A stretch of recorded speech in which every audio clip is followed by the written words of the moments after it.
Tagiati.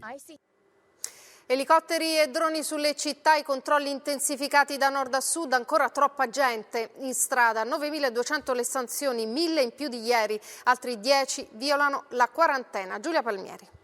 Ok, va bene. Non bastano droni e pattuglie, servono gli elicotteri anche a Palermo. Serve guardare dall'alto le città per individuare chi, complice il bel tempo, pensa di poter trasgredire senza essere scoperto, al sud come nel resto d'Italia. Messina fa un passo oltre. Da mercoledì per sbarcare in Sicilia servirà registrarsi online almeno 48 ore prima della partenza e aver ricevuto il nulla osta del comune, eccezione ammessa i pendolari. Dall'altra parte dello stretto, a Scilla, un uomo ha filmato e postato sul web l'attività di una pattuglia sotto casa. Non sapeva che nell'autoripresa c'era il parente di un criminale che si è vendicato con 4 colpi di pistola.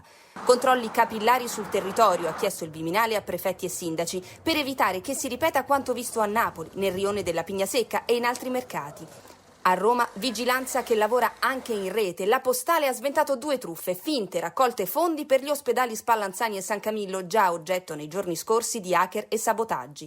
Troppa gente in strada, la frase che riecheggia in queste ore a Bologna, a Cremona, a Venezia, a Savona. A Milano solo ieri 14.000 verifiche effettuate e da oggi è in vigore un'ulteriore stretta. L'ordinanza della regione obbliga a uscire di casa solo con mascherine o indumenti che tengano coperti naso e bocca. Dunque, controlli rafforzati